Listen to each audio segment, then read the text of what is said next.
what? Immerse yourself in the last season of the century. Watch Baseball Tonight on ESPN. Speak to me, O prophets! Speak to me!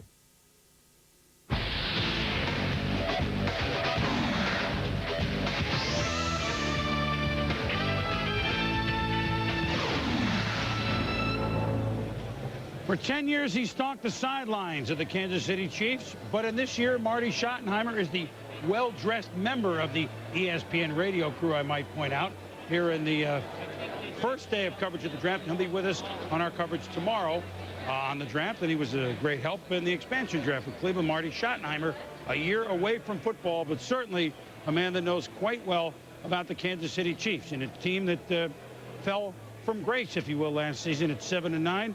Their offense was way off the chart. The rush defense was way off the chart. So, values here at pick number 14, Mel?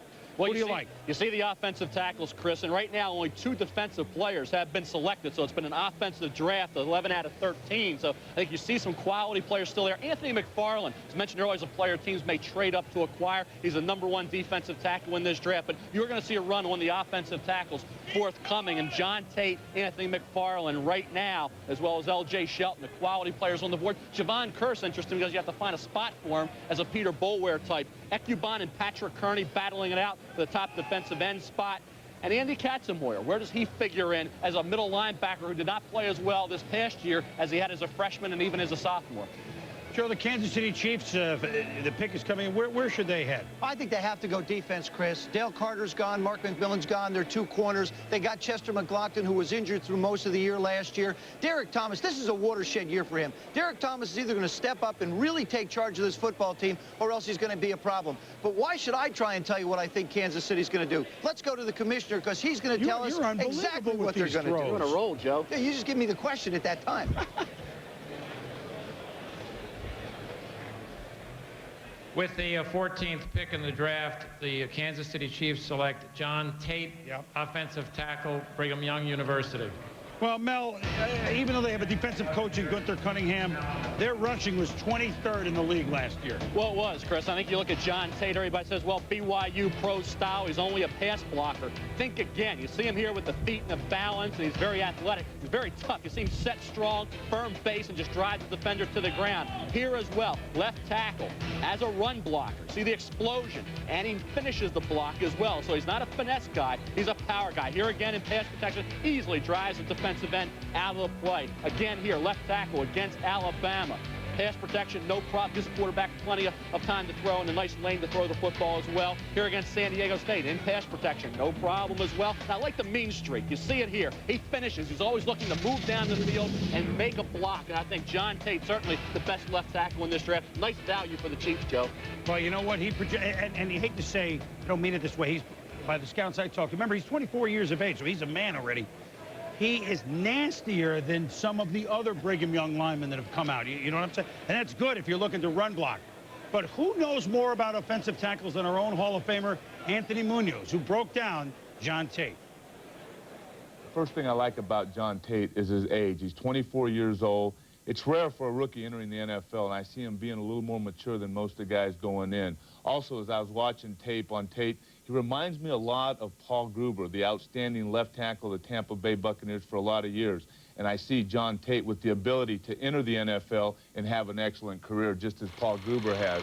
Take a look at John Tate in action. The first thing you look at is leverage and power. And to me, when you have leverage and power, that means he's keeping his pad level down. He's getting his helmet under the defensive lineman. Low man wins, and right there, the low man wins. And bend at the knees. It's something that Tate does well. The power position. He maintains the power position. That gives him good balance. The spin by the defensive lineman, no problem for John Tate. He's right there to clean him up. Then again, the hands in separation.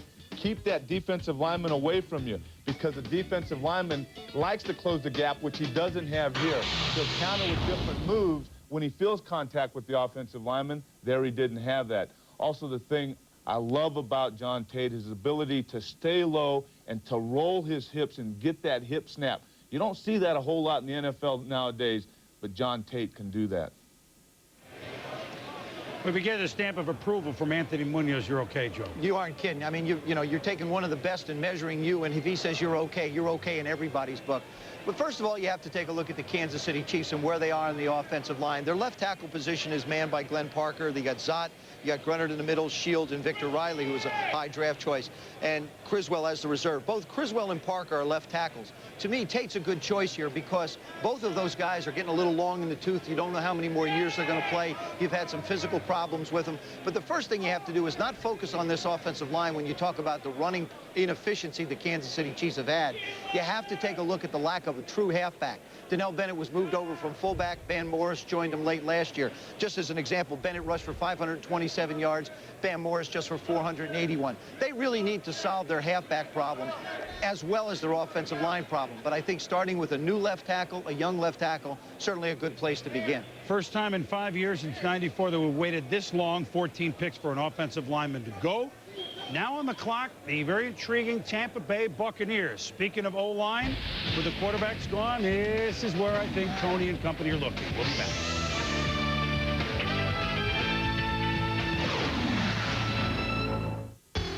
It began as the product of meticulous Japanese design, but it was sent to Europe for finishing school.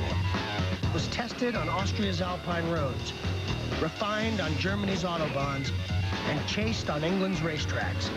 Now the car that's proven itself in Europe is crossing the pond. Introducing the all-new 99 Infiniti G20. Born in Japan, educated in Europe, now available in America. What could we do with a chip that performs 100 billion operations a second? Why, we could bolster the world's food supply. We could engineer hardier vegetables and tender all-white meat chickens. We could use our technology to feed the world. But then we thought, hey, we could use it for games. 3DFX PC accelerators. So powerful, it's kind of ridiculous.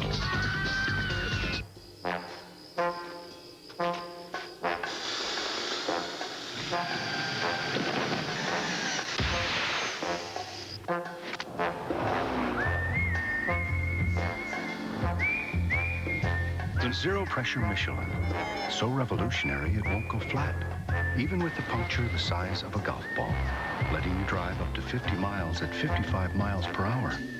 Just what you'd expect from Michelin. Getting the opportunity to be in Jerry Maguire, that was a real thrill. Quite a few of us auditioned for parts. Show me the money! Show me the money. Show me the money! You complete me. You complete me. Help me help you. Who's coming with me? Who's coming with me? Let's go. Who's coming with me? There were a couple of performances that really surprised them. You had me at hello. You had me at hello. Polaroid presents ESPN's 20th anniversary draft snapshots. I believe in the second round, the Indianapolis Colts picked ahead of us, and they picked a guy named Eric Malum. And we were all set to pick Eric Rett. We were basing the whole draft on being able to pick him in the second round, even though our coaches really wanted us to pick him in the first. And we got there, and of course, whoever it was, whether it was Gene Washington or Neil Austrian, whoever it was announcing picks, said the name Eric. Eric Malum, center from California. And I kind of leaned over in my chair, and my chair then toppled. And that was used that day 3 or 4 times on your show, and that would say that was my low point. Yeah, but he can bounce back after an injury. That's what we know about Rich McKay. As the Buccaneers have bounced, that was pretty funny. We've had 20 years of some intriguing moments, have we not? We began the day in Cleveland. We'll be there often with 13 picks overall in the draft. They had the very first one with Tim Couch. We whip around the league, starting with Sal Paolantonio. Cleveland Browns head coach Chris Palmer has got his trigger man, Kentucky quarterback Tim Couch, the first pick. And as you can see, he's very, very happy about the pick. But now he's got to get some wide receivers for Couch to throw to. Will he package those 2 picks in the second round and move up to the first round and get one? We'll have to wait and see. Now let's go to Sean Salisbury. Here in Indianapolis, the Colts make the somewhat controversial decision to pass on running back Ricky Williams and take Miami Hurricane running back Edger and James. The focus now shifts to the second round and defense. Look for them to go for corner or linebacker. Now to Andrea Kramer. In Minnesota, when you're 15-1, you can afford to draft the best player regardless of need or position. And for the Minnesota Vikings at number 11, that was Central Florida